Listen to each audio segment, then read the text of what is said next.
आभारी हूँ, मध्य प्रदेश सरकार का बहुत आभारी हूँ कि राज्य के इस महत्वपूर्ण प्रकल्प में शरीक होने का मुझे अवसर दिया।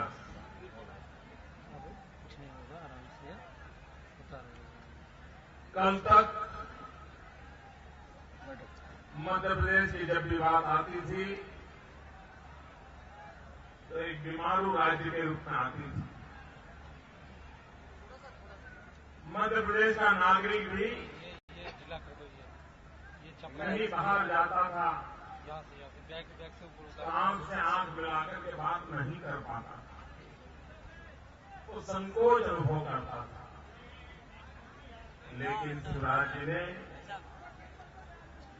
अपने इस छोटे से कार्यकाल में भी मध्य प्रदेश की शकल सूरत बदल दी है, मध्य प्रदेश को बीमारू राज्य से बाहर निकाला है और एक प्रकार से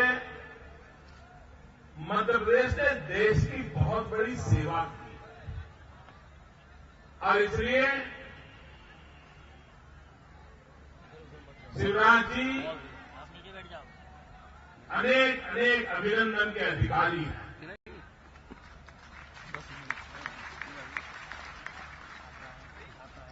कल उन्होंने नर्मदा को क्षिप्रा से जोड़ दिया। एक पानीदार मुख्यमंत्री कैसा काम कर सकता है उसका उदाहरण प्रस्तुत कर दिया। आज उन्होंने धरती को अंबर से जोड़ करके सौर ऊर्जा का, इस सौर ऊर्जा का काम ये सिर्फ मध्य प्रदेश को नहीं, ये उनका हिंदुस्तान को अनमोल नजारा है। और इसलिए श्रीमान शिवराज जी बहुत बहुत अभिनंदन के अधिकारी हैं। आज देश अनेक संकटों से गुजर रहा है। अब यहां जितने हमारे पुराने साथी मिले वो मेरे कान में कोई न कोई चीज डाल रहे थे। कोई किसान के फसल बीमा की चिंता कर रहा था, कोई ओपीएम के खेडूतों की चिंता चर्चा कर रहा था। यहां कोई समस्या है क्या?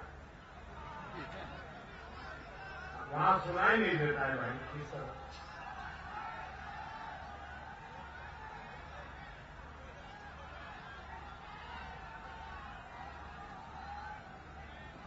मेरी आवाज आपको पहुंचे या न पहुंचे, वक्त का तकाजा है कि आपकी आवाज मेरे पास पहुंचनी चाहिए।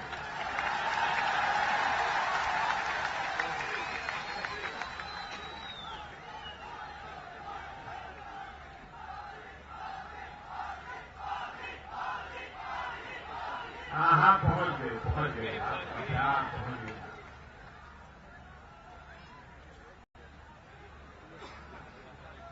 कोई मेरे कान में फसल बीमा योजना की चिंता जताता था आकर के,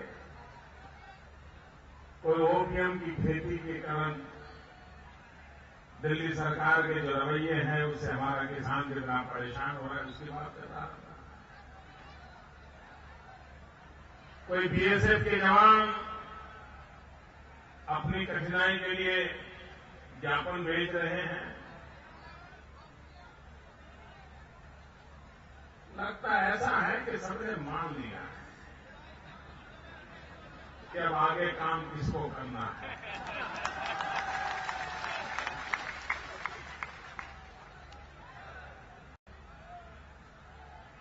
और जनता की आवाज ईश्वर की आवाज होती है।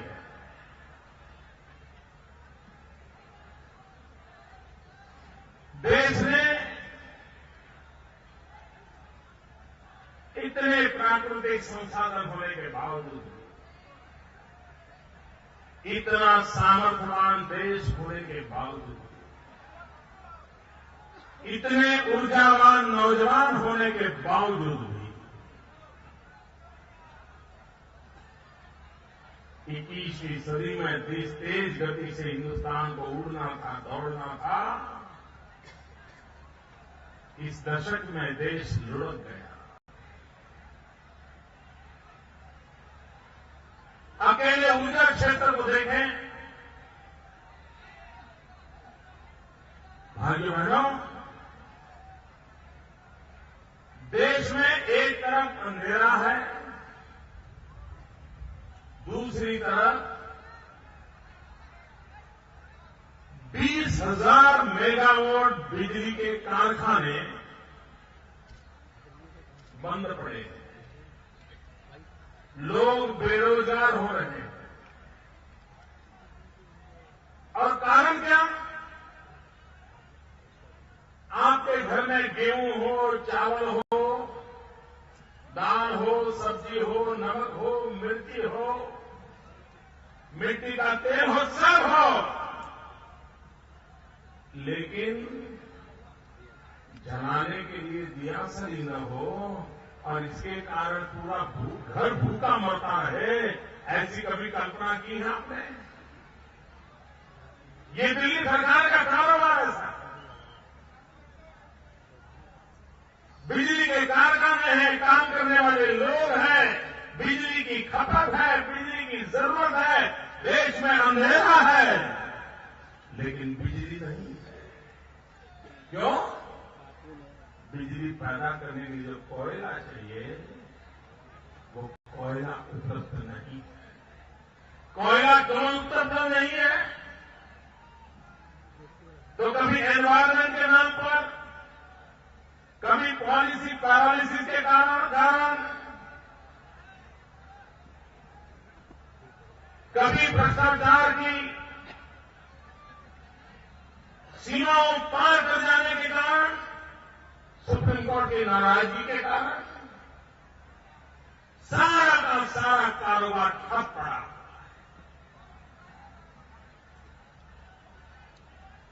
अगर हमें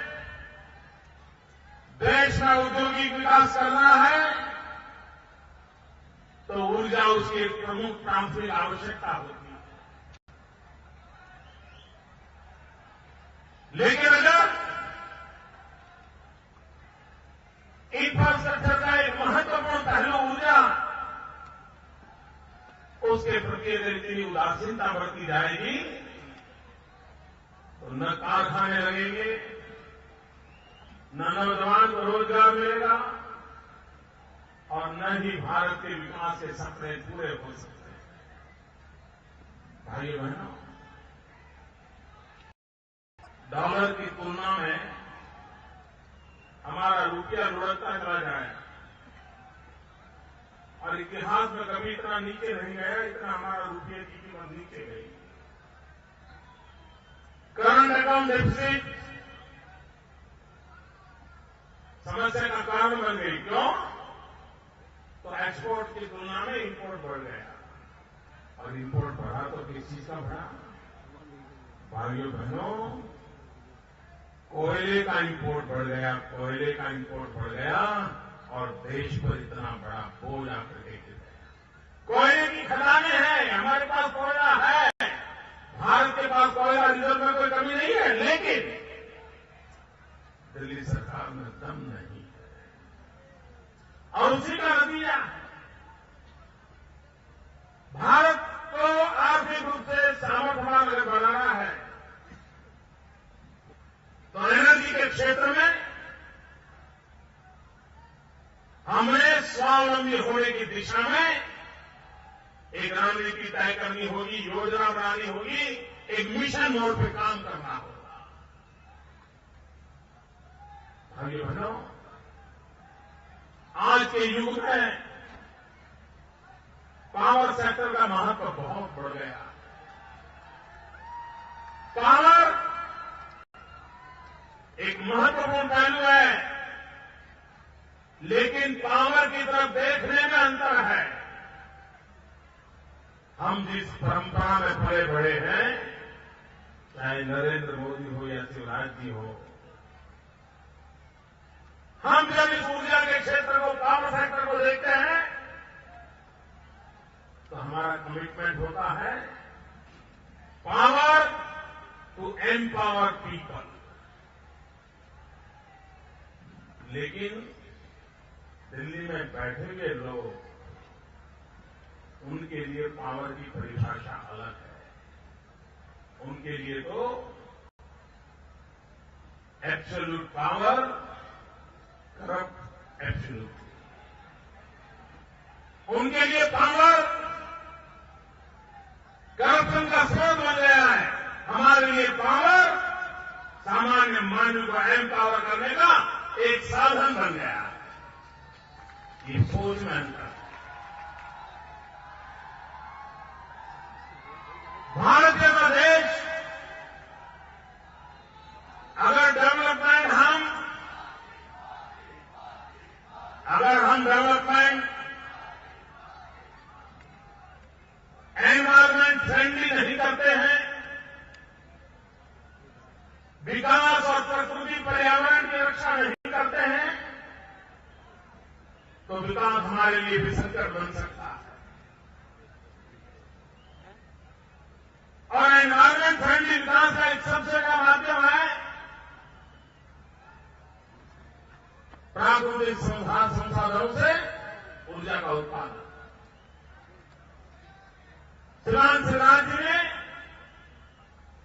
सोलर पावर प्रोजेक्ट को लेकर के न सिर्फ बिजली के क्षेत्र में कदम रखा है, लेकिन उन्होंने हमारी भावी पीढ़ियों की रक्षा का भी आज शिलान्यास किया है। हमारी आने वाली पीढ़ियां सुरक्षित रहे, उनको ये प्राकृतिक संसाधनों का अधिकार मिले, उनके लिए पानी बचे, उनके लिए अच्छी हवा बचे, उनके लिए पेड़ पौधे बचे, उनके लिए प्राणवायु बचे। आने वाली पीढ़ियों की चिंता करने वाला व्यक्ति ही देश और दुनिया में अपनी याद छोड़ करके जाता है। और इसलिए मैं कहता हूं, कल का और आज का शिवराज जी के दोनों इनिशिएटिव, वो सिर्फ आज के मध्य प्रदेश का भला करने ऐसा नहीं, वो आने वाली पीढ़ियों का भी भला करने वाला काम, इतना महान काम आपने किया। और इसकी तुलना उपलब्धता होनी चाहिए। इसकी तुलना इस बात पर नहीं होनी चाहिए कि कितने घरों में लट्टू जलेगा और कितने घर गांव में बिजली के खंभे पर लट्टू जलेगा। इतना सीमित हेतु से इस महान काम को नहीं देखा जा सकता। भाइयों बहनों, हमारे देश, अगर पूरे देश का चित्र को जरा सामने लें, तो परमात्मा ने कितनी उत्तम व्यवस्था हमारे लिए की है। लेकिन दुर्भाग्य से 60 साल तक शासकों ने न कभी हमारी सामर्थ्य को जानने की कोशिश की है, न इस सामर्थ्य को विकास के लिए काम में लाने की चिंता की। हमारा पूर्वी हिंदुस्तान, जहां पहाड़ हैं, जहां ज्यादा बारिश है, वहां बहुत बड़ी मात्रा में पानी है। हाइड्रो पावर जनरेशन के लिए हिंदुस्तान का पूर्वी पट एक प्रकार से स्वर्ग भूमि है। हमारा समुद्र तट, ईश्वर ने एक ऐसी व्यवस्था की है कि पश्चिम की तरफ चले जाए और हिंदुस्तान के नीचे की तरफ चले जाए, तो हमारा समुद्र तट विंड एनर्जी के लिए, पवन ऊर्जा के लिए एक उत्तम ईश्वर की सौगात है। और हिंदुस्तान के प्लेन इलाके में चले जाएं, गुजरात और राजस्थान की मरुभूमि में चले जाएं, तो वहां पर ईश्वर ने सौर ऊर्जा के लिए हमें बहुत बड़ी प्राकृतिक सौगात दी हुई है। अगर भारत के नीति निर्धारकों ने हिंदुस्तान के इन 3 प्रमुख हिस्सों को, उसकी उस ऊर्जावान बाबतों को ध्यान में रख करके ऊर्जा संबंधित अगर नीतियां बनाई होती, तो शायद न हिंदुस्तान को कहीं से कोयला निकालना पड़ता, न ही हिंदुस्तान को कभी गैस और पेट्रोलियम सेक्टर का इतना इंपोर्ट करना पड़ता, और न ही भारत को कभी अंधेरे में जीने के लिए मजबूर होना पड़ता। भाई बहनों, ये सूरज शिवराज के मुख्यमंत्री बने उसके बाद तपने लगा क्या? पहले तपता था नहीं तपता था? पहले सूरज निकलता था नहीं निकलता था? लेकिन पुरानी सरकारों को समझ नहीं आया सूरज का उपयोग हो सकता है। शिवराज जी को समझ आया कि ये तपता सूरज ही मेरे नौजवानों के भाग्य को तपा सकता है।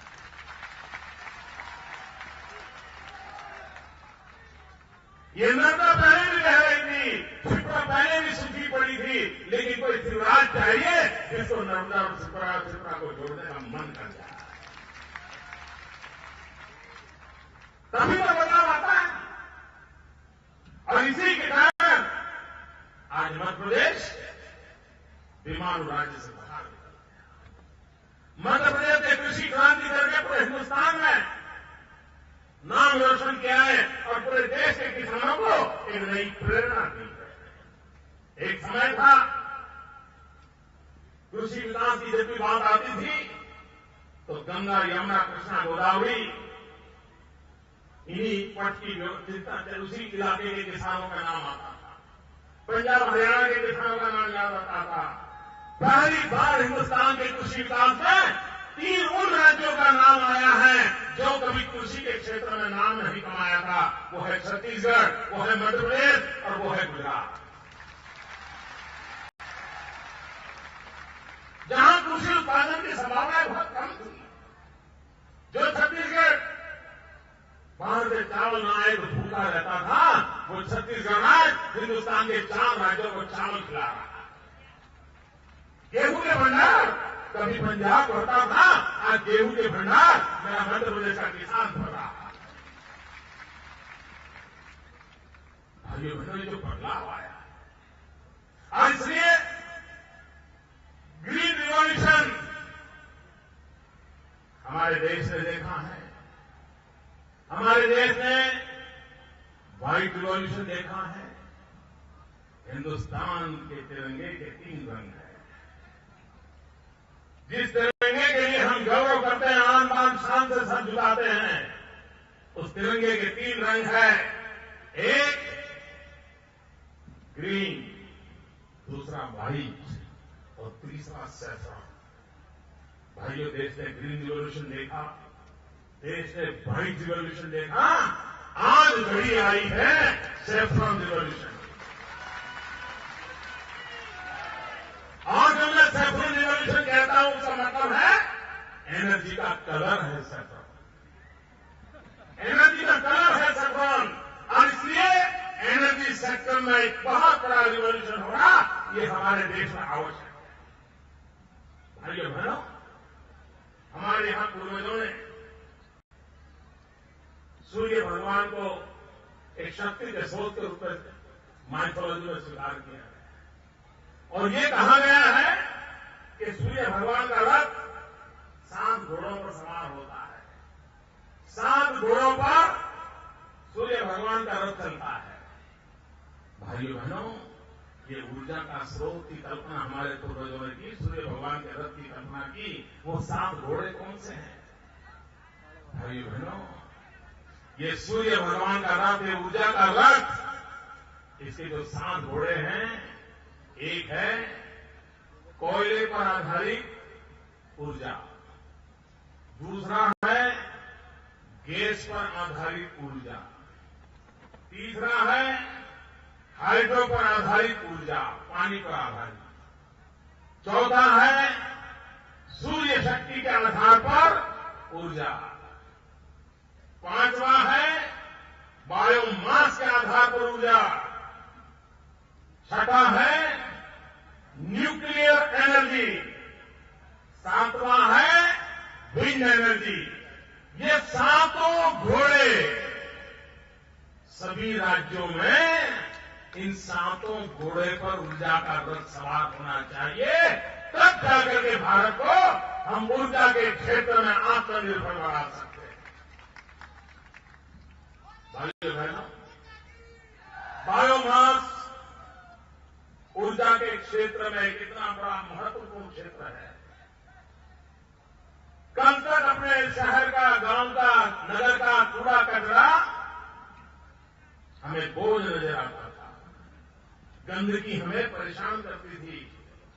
भाइयों बहनों, विज्ञान और टेक्नोलॉजी इतनी तेजी से बदल रही है कि वही हमारी गंदगी, वही हमारा कूड़ा कचरा वो कंचन में परिवर्तित हो सकता है। और इसलिए कूड़ा कचरा भी सोना बन सकता है। बायोमास से ऊर्जा लाखों लोगों को रोजगारी दे सकता है, स्वास्थ्य की समस्याओं का समाधान कर सकता है, गांव, नगर, शहर साफ सुथरे रह सकते हैं और कम लागत से ऊर्जा प्राप्त हो सकती है। जिस प्रकार से विंड एनर्जी का महत्व बढ़ा है, जिस प्रकार से सोलर एनर्जी का महत्व बढ़ा है, उसी प्रकार से हिंदुस्तान के हर कोने में बायोमास आधारित एनर्जी, उस पर भी हमें बल देने की आवश्यकता है।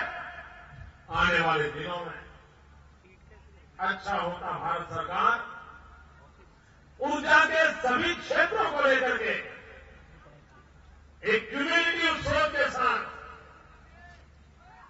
एक होलिस्टिक अप्रोच के साथ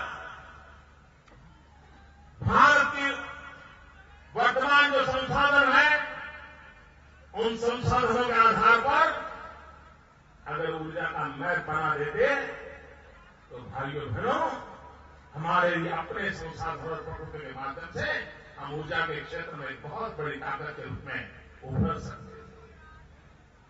लेकिन भाइयों बहनों,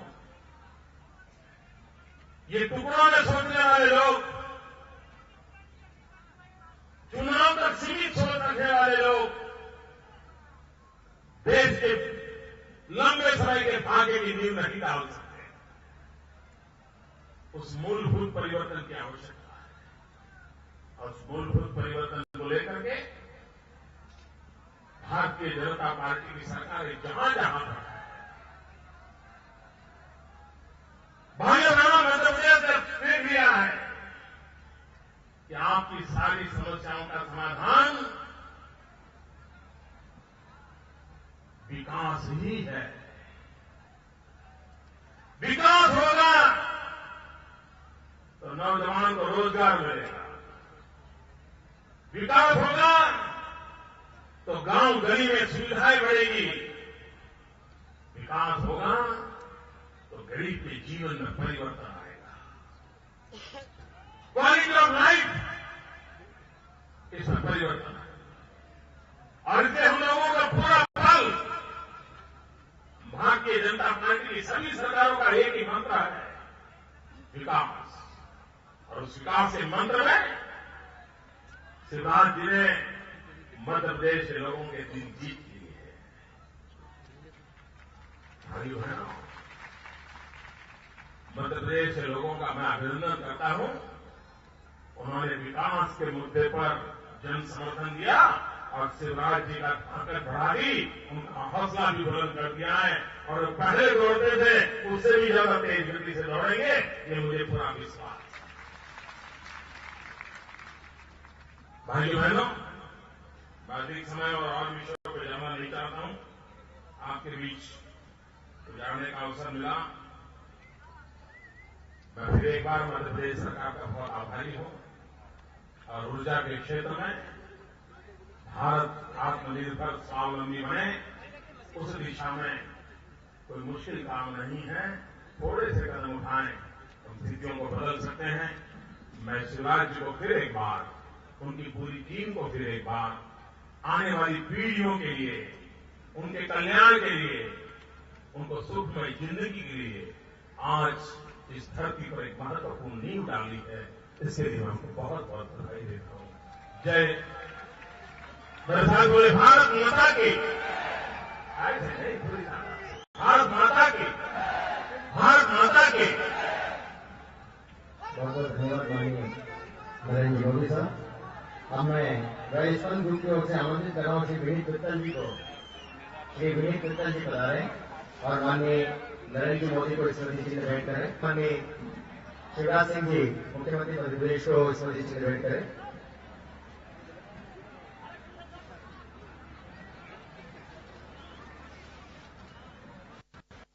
श्री बालकिशन जी गोयनका को मैं आमंत्रित कर रहा हूं, कृपया